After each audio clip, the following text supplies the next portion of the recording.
하나님의 말씀은 디모데후서 3장 1절입니다. 신약성경 345면 디모데후서 3장 1절로 5절의 말씀입니다.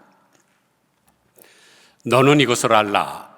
말세에 고통하는 때가 이르러 사람들이 자기를 사랑하며 돈을 사랑하며 자랑하며 교만하며 비방하며 부모를 거역하며 감사하지 아니하며 거룩하지 아니하며 무정하며 원통함을 풀지 아니하며 모함하며 절제하지 못하며 사나우며 선한 것을 좋아하지 아니하며 배신하며 조급하며 자만하며 쾌락을 사랑하기를 하나님 사랑하는 것보다 더하며 경건의 모양은 있으나 경건의 능력은 부인하니 이 같은 자들에게서 내가 돌아서라.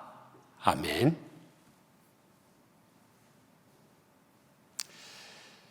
구약성경 역대하 36장 22절에 위대한 선언이 나옵니다. 바사의 고레스 왕 원년에 여호와께서 예레미야의 입으로 하신 말씀을 이루시려고 여호와께서 바사의 고레스 왕의 마음을 감동시키심에 그가 온 나라에 공포도 하고 조소도 내려 이르되 바사왕 고레스가 이같이 말하노니 하늘의 신 여호와께서 세상 만국을 내게 주셨고 나에게 명령하여 유다 예루살렘의 성전을 건축하라 하셨나니 너희 중에 그의 백성된 자는 다 올라갈지어다. 너희 하나님 여호와께서 함께 하시기를 원하노라. 여기서 바사라는 나라는 우리가 잘 아는 페르시아를 부드럽게 유흠화한 한글입니다. 그런데 페르시아가 바벨론 제국을 멸망시켰을 때 바벨론 제국이 가지고 있던 모든 것을 다 통째로 차지하게 됐는데 그 중에 하나가 포로되었던 이스라엘 백성들이죠. 그런데 당시 성을 쌓거나 도로를 건설하거나 아주 힘들고 어려운 일들은 모두가 다 노예가 있습니다. 그런데 고레스가 왕이 되자마자 원년에 이스라엘 백성들은 고고로 돌아가서 여호와의 성전을 건축하라는 칙령을 내립니다. 이게 말이 됩니까? 지금 노동력이 그냥 넝굴째 굴러 들어왔습니다. 이제 나라의 힘든 일들을 그들을 시켜 먹으면 되는데 그 사람들 모두 너희들은 다 고국으로 돌아가라. 이건 말이 되지 않는 일입니다. 그런데 그 이유는 단 한 가지, 하나님께서 그의 마음을 감동시키셔서 예레미야 선지자로 하신 예언의 말씀을 이루려 하심입니다. 그래서 성경은 이 고레스를 가리켜 메시아라고 부릅니다. 이사야서 45장 1절을 보면 여호와께서 그의 기름 부음을 받은 고레스에게 이같이 말씀하시되 내가 그의 오른손을 붙잡고 그 앞에 열국을 항복하게 하며 내가 왕들의 허리를 풀어 그 앞에 문들을 열고 성문들을 닫히지 못하게 하리라. 여기서 기름 부음을 받은 이라는 단어가 바로 우리가 잘 아는 메시아, 히브리어로, 그 다음에 헬라어로는 그리스도지요.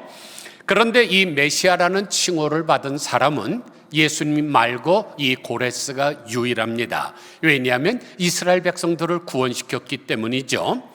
그런데 이 놀라운 역사적 사실이 기록된 문서가 지금도 남아 있습니다. 바로 고레스 원통이라고 하는 문화재인데 지금 영국에 있는 대형 박물관에 소장되어 있습니다. 그리고 이 사람이 1879년 3월 15일에 고레스 원통을 발견했던 호스무르 라쌈이라고 하는 고고학자입니다.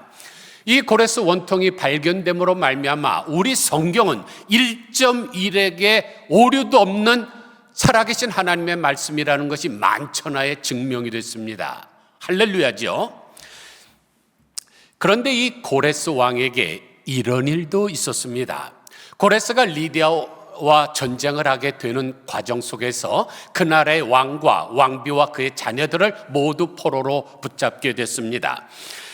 고레스는 인품이 뛰어났던 사람이기에 리디아 왕에게 이렇게 물었습니다. 내가 만일 그대를 살려준다면 그대는 나에게 어떻게 하겠는가? 그러자 이 리디아 왕이 만약 나를 살려주신다면 우리나라의 재산 절반을 왕에게 바치겠나이다. 그러자 또 이 고레스 왕이 묻습니다. 만약 그대의 자녀들을 다 살려준다면 그대는 어떻게 할 것인가? 그러자 내가 가진 모든 전 재산을 왕에게 바치겠나이다 라고 합니다. 이 고레스 왕은 고개를 끄덕거리면서 다시 한번 묻죠. 만약 그대의 아내를 내가 살려준다면 그대는 나에게 어떻게 할 것인가? 그러자 그렇게만 해주신다면 나는 제 목숨이라도 당장 기꺼이 왕에게 바치겠나이다 라고 합니다. 그런데 사랑하는 아내를 위해서 자기의 목숨까지도 바치겠다는 이 리디아 왕의 말에 이 고레스가 감동을 받죠. 그래서 신하들에게 이렇게 명령을 내립니다. 여봐라, 저들을 모두 다 풀어 죽어라. 죽이기에는 너무나 아까운 사람들이다. 그렇게 해서 리디아 왕과 왕비와 자녀들이 살아났습니다. 그런데 그날 밤 이제 잠자리에 들기 전에 이 리디아 왕이 아내에게 말합니다. 여보, 과연 듣던 대로 페르시아 왕 고레스는 훌륭한 왕임에 틀림이 없어. 그는 분명히 전 세계를 제패할 것이요, 내가 그의 얼굴을 자세히 살펴보니까 인물도 그렇게 출중할 수가 없었어. 그런데 당신의 생각은 어떻소? 그러자 리디아의 왕의 아내가 아주 뜻밖의 이야기를 합니다. 폐하, 저는 그 사람의 얼굴을 전혀 바라보지 못했습니다. 왜냐하면 저를 위해서라면 기꺼이 자신의 목숨이라도 바치겠다고 하는 믿음직한 남자의 얼굴을 황홀하게 쳐다보느라고 전혀 눈길을 돌릴 수가 없었기 때문입니다. 사랑하는 성도 여러분, 이보다 아름다운 사랑의 얘기가 어디 있습니까? 왕이라면 누구예요? 우리나라 삼천궁녀를 가진 왕도 있었는데 얼마든지 다른 여자 얻을 수가 있죠. 그런데도 오직 그 아내를 위해서라면 자기의 목숨을 기꺼이 내놓겠다고 하는 남편, 그리고 그 사랑하는 남편을 쳐다보느라고 초점을 거기서 맞춰서 다른 것은 아무것도 보지 않는 아내. 그러면 이 이야기를 들으면서 우리가 무슨 생각을 해야 될까요? 지금 나는 누구를 바라보고 있는가? 내 마음의 초점은 지금 어디를 향하고 있는가지요? 사랑하는 성도 여러분, 여러분은 지금 여러분의 마음의 초점이 어디를 향하고 있습니까? 이 생각 저 생각으로 인해서 정신이 팔려 있지는 않습니까? 그래서 초점을 잃은 채 나를 위해서 죽으신 예수님이 안 보이시지는 않는지요? 성경에 이런 책이 하나 있습니다. 아니, 이게 무슨 성경이야? 이게 연애소설이지 라는 책이 있습니다. 다름이 아닌 아가서지요.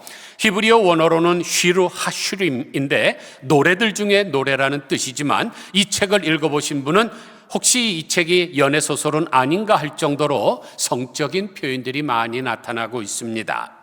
그런데 아가서의 내용은 무엇입니까? 솔로몬 왕과 술람미 여인의 사랑 이야기죠. 그런데 어찌 보면 이 솔로몬 왕과 술람미 여인은 연인으로서는 전혀 어울리지 않는 사람입니다. 왜냐하면 솔로몬은 당시에 근동을 제패했던 대왕이고 술람미 여인은 양을 치는 목동으로서 햇볕에 까맣게 그을린 시골 여자이기 때문입니다. 그런데 이 두 사람이 순수한 사랑을 나누죠. 사랑으로 인해서 두 사람이 모두 상사병이 났습니다. 그래서 솔로몬 왕은 술람미 여인을 향하여 내 사랑하는 자여, 내 어여쁜 자야 라고 사랑을 표현하고 있습니다. 그러나 만약 이 책이 단지 솔로몬 왕과 술람미 여인의 사랑을 기록했다면 연애소설에 불과한 것입니다. 그러나 이 책이 성경에 포함된 까닭은 이 책의 내용이 신랑 되신 하나님과 신부 되신 성도들의 이야기를 기록한 책이기 때문입니다. 그런데 솔로몬 왕이 술람미 여인과 안 어울리는 것처럼 만왕의 왕이신 예수님과 우리는 어울리는 상대는 아닙니다. 왜냐하면 예수님은 지극히 거룩한 하나님이시고 우리는 추악한 죄인들이기 때문이죠. 그러나 예수님은 우리를 지극히 사랑하셨습니다. 우리를 너무나 사랑하셔서 상사병에 걸려 우리를 찾아오셨고 우리를 위하여 십자가에서 마지막 피 한 방울까지 다 흘리면서 돌아가셨습니다. 그런데 만약 예수님이 완전히 사라졌다면 또 우리가 슬퍼할까 봐 3일 만에 살아나셔서 승천하셨고 또 보혜사 성령님을 보내셔서 우리 안에 계십니다. 이처럼 사랑하는 연인들끼리는 서로 항상 있고 싶어 하는 것입니다. 젊은 사람들 그렇지 않아요? 만나서 몇 시간 동안 카페에서 커피 마시고 헤어졌습니다. 그런데 집에 도착하자마자 또 전화해갖고 밤새 또 이야기하는 거죠. 이게 사랑하는 사람들의 마음입니다. 더 오래 같이 있고 싶어하고 더 오래 말하고 싶어하고, 사랑하는 초점이 모두 온통 상대방에게 집중이 됩니다. 그것도 모자라서 내가 저 사람 안에 있었으면 하는 거죠. 그런데 우리가 만약 초점을 신랑 되신 예수님에게 맞추지 못하고 세상에만 맞추고 있다면 어떻게 될까요? 바로 창경원에서 동물을 쳐다보다가 어머니의 손을 잃어버린 미아처럼 고통을 당하게 됩니다. 1절 보세요. 너는 이것을 알라. 말세에 고통하는 때가 이르러. 고통하는 이라는 단어가 헬라어로 칼레포인데 견디기 힘든, 몹시 위험한 이라는 뜻입니다. 주님의 손을 잃어버리면, 우리의 초점이 주님과 떨어져서 만약 우리가 주님을 잃어버리게 되면 견디기 힘든 어려운 일이 생기고 몹시 어려운 일이 발생하게 됩니다. 그래서 이 단어가 성경 전체에 딱 2번만 사용되고 있는데 오늘 본문과 마태복음 8장 28절에 나옵니다. 예수께서 건너편 가다라 지방에 가심에 귀신 들린 자 둘이 무덤 사이에서 나와 예수를 만나니 그들은 몹시 사나워, 아까 말했던 고통받는 칼레포인, 아무도 그 길로 지나갈 수 없을 지경이더라. 그러니까 이 칼레포이라는 단어는 야생동물, 정말로 포식자처럼 다른 사람을 잡아먹는 이런 사람들을 가리킬 때 사용하는 단어입니다. 그러니까 말세는 사회 전반이 타락해서 악한 사람들로 가득 차 성도들이 고통을 당하게 된다는 것이죠. 사랑하는 성도 여러분 절대 속지 마시기를 바랍니다. 사탄은 지금 우리를 계속 유혹하죠. 뭐로 유혹합니까? 진화론으로 유혹을 하고, 또 말세가 되면 점점 살기 좋은 세상이 된다고 이야기를 합니다. 그래서 조만간 이제 로봇가 나와서 우리의 음식도 해주고 심부름도 시켜주고 별의별 일 다 하는 세상이 올 것이다. 그러나 절대 그렇지가 않습니다. 점점 더 고통하는 때가 올 것입니다. 7년 대환란 같이 되겠죠. 그런데 사람들은 말세라고 하면 언제에 관심을 갖게 됩니다. 이것은 예수님이 계실 당시도 마찬가지였습니다. 마태복음 24장 3절을 보니까 예수께서 감람산 위에 앉으셨을 때에 제자들이 조용히 와서 이르되 우리에게 이르소서 언제 어느 때에 이런 일이 있겠사오며 또 주의 임하심과 세상 끝에는 무슨 징조가 있사오리까. 그러자 예수님께서는 언제를 말씀하지 아니하시고 이렇게 대답하셨습니다. 마태복음 24장 34절 보니까 내가 진실로 너희에게 말하노니 이 세대가 다 지나가기 전에 이 일이 다 일어나리라.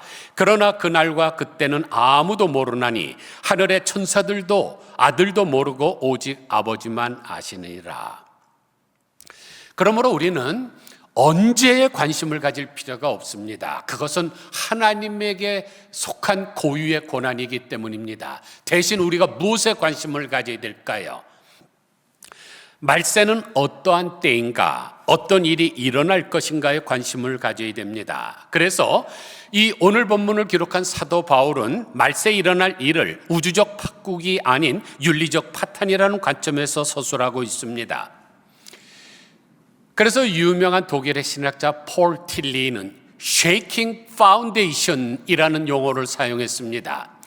Shaking Foundation. 여러분 중국에서 지진이 일어나서 20만 명씩 죽어갈 때 있죠. 뿌리채 근본적으로 흔들리는 세상이 바로 우리가 살고 있는 이 시대입니다. 불확실성의 시대죠. 불안정한 시대의 사람입니다. 그러면 왜 말세가 고통하는 때일까요? 이 질문에 대한 대답은 이어지는 단락에서 확인할 수가 있습니다. 사도 바울은 2절에서 5절까지에서 왜 말세가 고통하는 때인지 그 이유를 밝히고 있기 때문입니다. 그래서 2절을 보면 우리 한국어 성경에서는 삭제를 했지만 원문에는 가르라는 단어가 들어 있습니다. 왜냐하면 앞에 문장과 뒤에 문장을 연결해서 그 이유를 설명하는 것이죠. 그러면 2절에서 5절에서까지의 말씀하시는 것은 무엇일까요? 2절이 뭐라고 시작되는가를 보면 압니다. 사람들이라는 말로 시작을 해서 연이어서 19가지의 죄의 목록을 열거하고 있습니다. 그러니까 말세가 고통스러운 까닭은 천재지변이나 자연지혜가 아닙니다. 여러분, 그런 것은 신경 쓰지 마시기 바랍니다. 사람들 때문에 고통하는 때가 이릅니다. 그러면 어떤 사람들일까요? 한마디로 진리에서 떠난 사람들이죠. 그래서 죄로 타락한 사람들, 죄의 본성을 따라 사는 사악한 사람들, 자기중심적이고 이기적인 사람들, 불경건해서 하나님을 대적하는 사람들 때문에 말세에 고통하는 때가 이릅니다. 먼저 2절을 보면 사람들이 자기를 사랑하며 돈을 사랑하며 자랑하며 교만하며 비방하며 부모를 거역하며 감사하지 아니하며 거룩하지 아니하며. 제가 이제부터 2개씩 짝을 지어서 설명을 드리겠습니다. 시간이 없어서 자세히 설명은 못 드리고 간략하게 요약해 드리겠습니다. 첫째는 자기를 사랑하며 돈을 사랑하며. 자기를 사랑하는 것은 죄로 타락한 인간의 본성입니다. 그래서 하나님 사랑하는 것보다 자기를 더 사랑합니다. 그런데 그것은 그리스도의 제자가 되는 것을 막는 길이죠. 누가복음 14장 26절을 보면 물은 내게 오는 자가 자기 부모와 처자와 형제와 자매와 더욱이 자기 목숨까지 미워하지 아니하면 능히 내 제자가 되지 못하고 그랬습니다. 그런데 많은 성도들이 이 구절에서 시험에 듭니다. 아니, 사랑의 하나님이라고 하는 예수님이 어떻게 자기 부모와 처자와 형제와 자매와 더욱이 자기 목숨까지 미워하지 않으면 능히 내 제자가 되지 못한다고 할 수가 있을까 하고 도전을 합니다. 그러나 그것은 이스라엘 백성들이 사용하는 어법을 몰라서 오는 착각입니다. 예를 들어서 우리나라 사람들은 성격이 굉장히 조급한 사람을 뭐라 그럽니까? 우물에 가서 숭늉물을 달라고 한다, 이렇게 표현하죠. 그런데 우리가 만약 이 말을 이스라엘 사람들에게 이야기하면 그 사람들은 전혀 알아듣지 못합니다. 왜냐하면 그들은 숭늉을 마시지도 않고 숭늉을 찾는다고 해도 우물에 가서 찾지 않기 때문이죠. 서로의 문화가 다른 것입니다. 그런데 이스라엘 사람들은 어떤 것을 덜 사랑하는 것을 미워한다고 표현합니다. 그러므로 미워하지 아니하면이라고 하신 말씀의 참뜻은 그것들보다 나를 덜 사랑하면 이라는 뜻입니다. 그런데 예수님을 돈보다 덜 사랑하게 되면 어떡할까요? 탐심에 빠지게 되겠죠. 우상 숭배를 하게 됩니다. 그래서 디모데전서 6장 10절을 보니까 돈을 사랑함이 일만 악의 뿌리가 되나니 이것을 탐내는 자들은 미혹을 받아 믿음에서 떠나 많은 근심으로써 자기를 찔렀도다라고 했습니다. 둘째는 자랑하며 교만하며. 여기 자랑하며라는 단어가 헬라어로 알레조네스인데 이것은 굉장히 재밌는 단어입니다. 시골 장터에서 왔어요 뭐 하면서 그냥 있지도 않은 것, 효과가 없는 이런 것을 가지고 자랑하는 가짜 약장수를 가리키는 단어입니다. 그래서 자랑이란 없으면서도 있는 것처럼 텅 비었는데도 꽉 찬 것처럼 떠버리는 것을 말하죠. 그러므로 여러분 절대로 자랑하지 마시기를 바랍니다. 다른 사람이 볼 때는 가짜 약장수 같습니다. 그래서 예레미야서 9장 23절을 보면 여호와께서 이와 같이 말씀하시되 지혜로운 자는 그의 지혜를 자랑하지 말라, 용사는 그의 용맹을 자랑하지 말라, 부자는 그의 부함을 자랑하지 말라고 하십니다. 왜냐하면 우리는 연약한 인간으로서 한 치 앞도 알지를 못하기 때문에 그렇습니다. 예전에 제가 사도 바울이 기록한 성경을 다 외운다고 뭐 그렇게 정말로 기억은 해서 제가 상장도 참 많이 받고 그랬는데 오늘 아침에 저희 아내가 싸준 도시락도 잊어버리고 나온 사람입니다. 사람은 자랑할 것이 못 돼요. 또 교만하지 마시기 바랍니다. 잠언 16장 18절을 보면 교만은 패망의 선봉이요 거만한 마음은 넘어짐의 앞잡이라고 했고, 반면에 잠언 22장 4절을 보면 겸손과 여호와를 경외함의 보상은 재물과 영광과 생명이라 그랬습니다. 그러므로 쫄딱 망하기로 작정을 하셨으면 교만하시고, 내가 성공하기를 염원하신다면 겸손하시기를 바랍니다. 셋째는 비방하며 부모를 거역하며, 여기 비방한 단어가 개역성경에서는 회방한다고 되어 있었는데, 그러니까 비방하는 것은 더불어민주당처럼 비판하고 헐뜯고 깎아내려서 바로 서지 못하도록 방해하는 것을 말합니다. 얼마 전 윤석열 대통령이 영일만 앞에서 석유가 시추 중에 있는데 나올 확률이 20%라 그랬습니다. 그리고 그것을 탐사했던 회사의 회장을 불러다가 설명회까지 했죠. 그러면 우리 대한민국 국민이라면 어떻게 될까요? 간절한 마음으로 전 국민이 다 같이 일천번제 드리면서 기도라도 해야 될 것입니다. 그런데 더불어민주당 당원들이 어떻게 했습니까? 북한 공산당원들처럼 제발 좀 나오지 말라는 식으로 헐뜯고 있지 않습니까? 이런 거 하지 말라는 거예요. 여러분, 100세를 살고 계신 노철학자 김영석 교수께서 건강하게 사는 장수법 하나로 다른 사람을 향해 부정적인 말이나 비방하지 않는 것이라 그랬습니다. 그러므로 비방을 자꾸 하는 사람은 제명에 못 죽습니다. 또 인간 말종들은 부모를 거역하죠. 그러나 부모를 거역하는 것은 하나님을 거역하는 것입니다. 출애굽기 20장 12절, 내 부모를 공경하라. 그리하면 내 하나님 여호와가 내게 준 땅에서 내 생명이 길리라. 레위기 19장 3절, 너희 각 사람은 부모를 경외하고 나의 안식일을 지키라. 여기 지금 공경하라는 단어와 경외하라는 단어를 사용하고 있는데, 원래 이 단어는 하나님에게 쓰는 단어입니다. 공경, 경외. 그런데 이것을 내 부모에게 하라 그러잖아요. 왜냐하면 부모는 하나님이 보내신 하나님의 대리자이기 때문입니다. 넷째로 감사하지 아니하며 거룩하지 아니하며, 옛날부터 감사는 모든 덕의 기초라 그랬습니다. 그런데 그 기초가 무너지는 것, 감사하지 않는 것, 이것으로 인해서 모든 문제가 발생하는 것이죠. 모든 덕과 윤리가 무너지는 것입니다. 그런 사람은 거룩하지 않습니다. 지극히 세속적인 인간이 된다는 것이죠. 그래서 말세가 되면 될수록 점점 더 거룩이 상실해져 갑니다.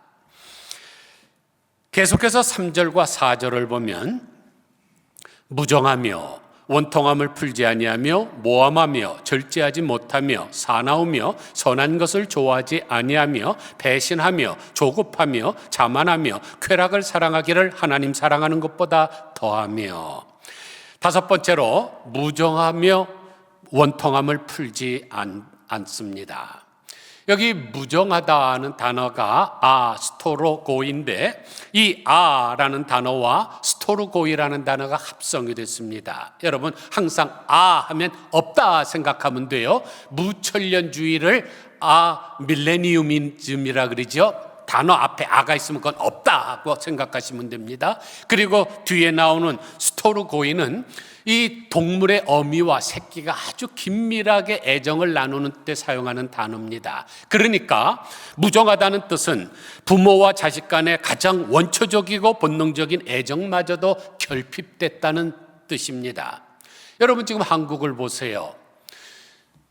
부모들이 자녀가 해외여행 시켜준다면 안 간다 그러잖아요. 왜냐하면 말도 안 통하는 다른 나라에다 내놓고 도망올까 봐. 여러분, 지금도 제주도에 가면 많은 양로시설이 있습니다. 자식놈들이 부모를 모시고 가서 거기다 버리고 왔기 때문에 그런 거죠. 또 부모들 중에도 자기 자식을 버리는 사람들이 얼마나 많습니까?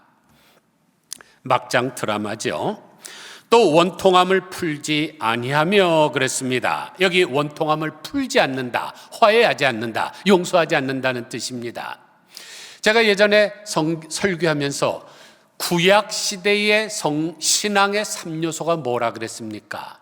구약시대의 신앙의 3요소, 성전, 제사, 제사장이라 그랬죠.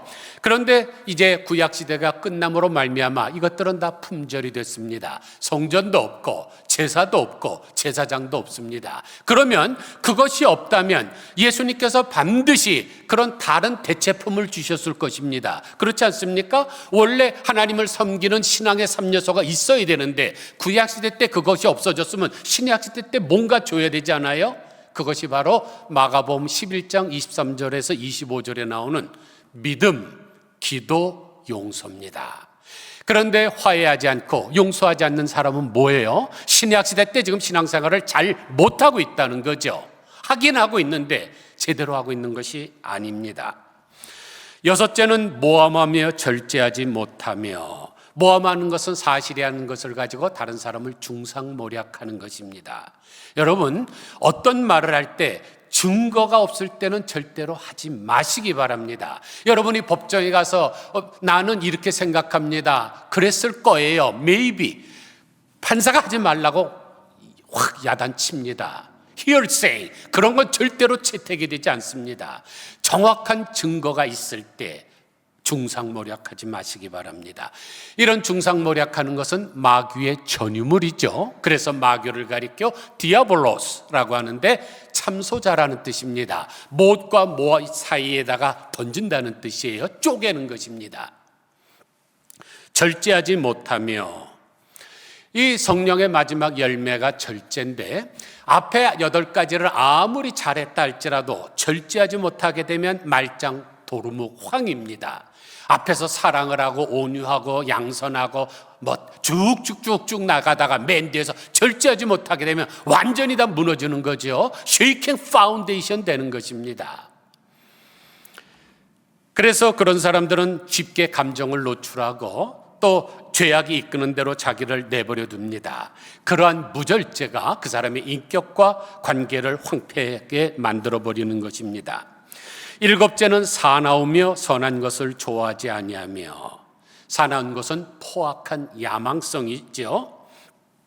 선한 것을 좋아하지 않는다는 것은 선 대신 악을 쫓는 것을 말하는데, 선을 경멸하고 악을 찬양합니다. 8째는 배신하며 조급하며, 이 배신하여 팔며 서로를 신뢰하지 못하는 불신의 벽이 높아져 갑니다. 그래서 배신과 의절이 난무하는 세상이죠. 그리고 자기의 이익을 위해서라면 친구와의 우정도 팔아먹습니다. 얼굴에다 철판을 깝니다. 그래서 믿는 도끼의 발등을 찍히는 일들이 말세에 많이 일어납니다. 또 매사에 조급합니다. 안달안달하죠. 그러니까 부정맥이 생기고 신경쇠약이 생기는 것입니다. 9째는 자만하며 쾌락을 사랑하기를 하나님 사랑하는 것보다 더하며, 자만을 헬라어로 테투포메이노이라고 하는데 허세를 가리킵니다. 허세. 여러분 요즘 주위를 한번 보세요. 허세 있는 사람이 얼마나 많습니까? 이런 사람은 허무한 것을 추구하게 되는데 결국 안개와 같은 쾌락을 사랑하게 됩니다. 그러다 보니까 향락 문화가 발달하고 퇴폐 문화가 성장하게 되죠. 여러분 지금 한국 사회를 바라보면 뭐가 생각나십니까? 재밌는 지옥이죠. 직장이 끝나면 1차 가고 2차 가고 3차 가고 노래방 가고 러브호텔 가고 그냥 아주 즐겁죠. 그러나 지옥입니다. 그래서 성 어거스틴은 사랑에는 2 종류가 있다 그랬습니다. 강수영 장로님이 이런 고백을 저에게 2-3번 하셨습니다. 본인의 나이가 88살입니다. 일제시대 때 신사참배 안 하신 분입니다. 평생 동안 신앙생활을 했는데도 이 교회 온 지 1년도 안 됐는데 우리 교회 오면은 참 다른 교회에서 들어보지 못하는 말씀을 증거한다. 그런 말씀을 하세요. 여러분 지금 우리가 살고 있는 시대가 어느 시대입니까? AI 시대예요. 지금 중국과 미국이 선두를 다퉈서 지금 달나라의 우주 기지를 지금 건설하려고 하는 때입니다. 얼마 조만간 달에 사람이 살 것입니다. 우주 정거장도 지금 있지 않습니까? 로봇가 지금 하고 전자전 시대 뭐 이런 시대인데 어떻게 매일 똑같은 거 옛날에 그 반찬 냉장고에다 집어넣었다 또 꺼낸 그 반찬만 먹고 있습니까? 새로운 걸 계속 배워나가야 되죠. 성 어거스틴이 말한 두 가지 사랑은 첫째, 퓨피티타스인데 이 말은 사랑으로도 번역이 되지만 탐욕으로도 번역이 되는데 하나님을 문제 해결책으로 사용하면서 세상에서의 만족을 구하는 사랑을 가리키는 말입니다. 그러니까 사랑해야 될 대상은 이용하고 정작 이용해야 될 것은 사랑하는 주객이 전도된 사랑을 말합니다. 그런데 이러한 사랑은 만족함이 없어서 마약 중독된 사람처럼 자꾸만 더 센 것을 원하게 되죠. 그래서 이런 탐욕을 가진 사람은 결국 우상 숭배를 하게 됩니다. 그 결과 행복을 놓치게 되는 거죠. 둘째는 카리타스인데 이것은 살아가기 위해서 세상의 것들을 사용하긴 하지만 지구의 선이신 하나님에 대한 갈망을 품고 사는 사랑을 뜻합니다. 쉽게 말하면 하나님을 최우선적으로 사랑하는 것이 카리타스이고 반대로 사랑의 질서를 혼동시키고 어지럽힘으로써 하나님보다 다른 것을 더 사랑하는 것이 큐피디타스입니다. 그러므로 우리는 카리타스의 사랑을 해야 되죠. 하나님을 최우선적으로 사랑하는 지고의 사랑을 가져야 됩니다. 마지막으로 5절을 보면 경건의 모양은 있으나 경건의 능력은 부인하니 이 같은 자들에게서 내가 돌아서라. 10번째는 경건의 모양은 있으나 경건의 능력은 부인하는 것입니다. 여기 경건의 모양은 있다. 무슨 뜻일까요? 외형적인 신앙의 모양은 있습니다. 마치 수박처럼 줄무늬가 있습니다. 그런데 먹어보면 호박 맛이 난다면 그거는 참 수박이 아니겠죠. 이런 사람들은 외형은 갖췄지만 그리스도 구원의 능력을 에 대한 체험이 없는 사람들입니다. 이런 사람들에게서 내가 돌아서라 그럽니다. 여러분 근묵자 흙이라는 사자성어 아시죠? 묵에 가까이 가게 되면 내가 흙 거머진다.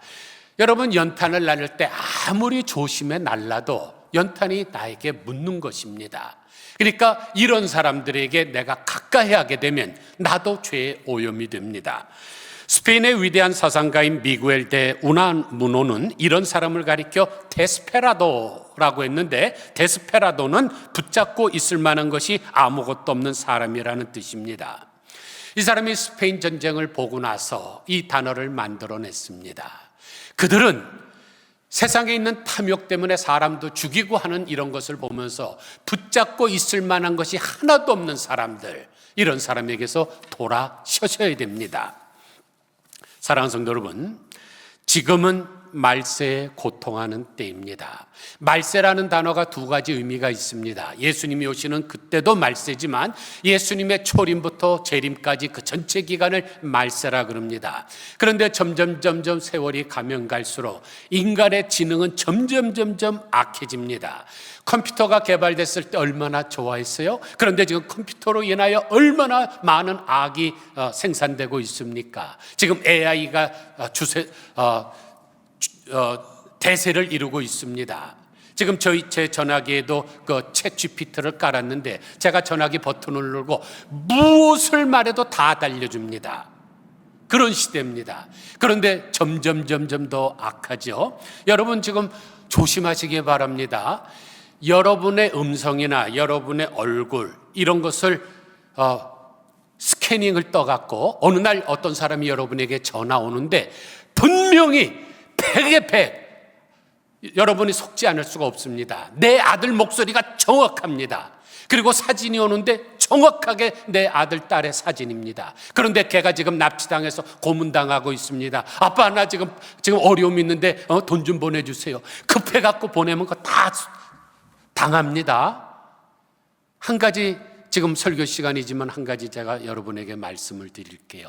여러분의 자녀들과 암호를 만드시기 바랍니다. 그런 것이 왔을 때 그 아들과 나만이 알고 있는 어떤 암호, 그것을 물어봤을 때 그쪽에서 그 대답을 못하면 그거 가짜겠죠. 그러나 음성이나 모양이나 여러분이 전혀 판독할 수가 없습니다. 이 AI 기술 때문에 그런 거죠. 우리가 살고 있는 시대가 점점 악해져 갑니다. 이럴 때 우리는 붙잡고 있을 만한 것이 아무것도 없지만 오직 우리의 초점을 하나님에게 맞춰야 됩니다. 그리고 경건의 능력으로 살아가야 됩니다. 그러면 경건이란 무엇일까요? 경건은 예수 그리스도를 믿는 성도들의 삶에 있어서 가장 기본적인 덕목인데, 경건이라는 단어를 유세베이아라는 단어를 사용하고 있습니다. 좋다는 단어와 경외한다는 단어가 합성되어 있는데, 거룩하고 경외하는 것, 이게 바로 경건입니다. 쉽게 말하면 경건은 세속에 물들지 않고 하나님의 뜻을 따라 살아가는 삶을 가리킵니다. 사랑하는 성도 여러분, 우리가 말세에 고통하는 때가 이를 것입니다. 또 이루고 있습니다. 이럴 때 우리는 경건하게 살아야 됩니다. 경건의 능력을 가지고 살 때 우리는 진정한 성도가 될 것입니다. 아무쪼록 말세에 고통하는 때가 이르러 우리를 힘들게 할지라도 연꽃이 진흙탕에서 깨끗이 피어나는 것처럼 우리가 그 고통 가운데서도 경건한 모습으로 살아가는 우리 모두 다 되시기를 주님의 이름으로 간절히 축원드립니다. 기도하겠습니다. 하나님 아버지, 2000년 전에 이미 사도 바울이 말세에 고통하는 때가 이르겠다고 예언했는데 바로 우리가 살고 있는 이 시대인 줄 압니다. 19가지 죄의 목록들을 열거하는 것처럼 돌이켜보면 우리도 해당되지 않는 것이 거의 없을 정도로 정말로 우리의 심령 골수를 찌르는 말씀인 줄 압니다. 하나님, 이럴 때일수록 경건의 모양만 갖지 말게 하시고 경건의 능력을 가지고 살아갈 수 있는 사람들 되게 하여 주시옵소서. 하나님 아버지, 우리가 큐피티다스의 사랑을 하지 말게 하시고 카리타스의 사랑을 하게 하여 주옵소서. 주님을 최우선적으로 사랑하며 그의 나라와 의를 구하면서 살아갈 수 있는 저희들 되게 하여 주옵소서. 하나님을 사랑한다고 하면서 하나님을 이용해서 내가 원하는 것을 얻으려고 하는 그런 사랑은 참사랑이 아닌 줄 압니다. 하나님 아버지, 이제 저희들 정말로 하나님을 기쁘시게 하는 경건의 생활을 하게 하여 주옵소서. 예수 그리스도의 거룩하신 이름으로 기도드리옵나이다. 아멘.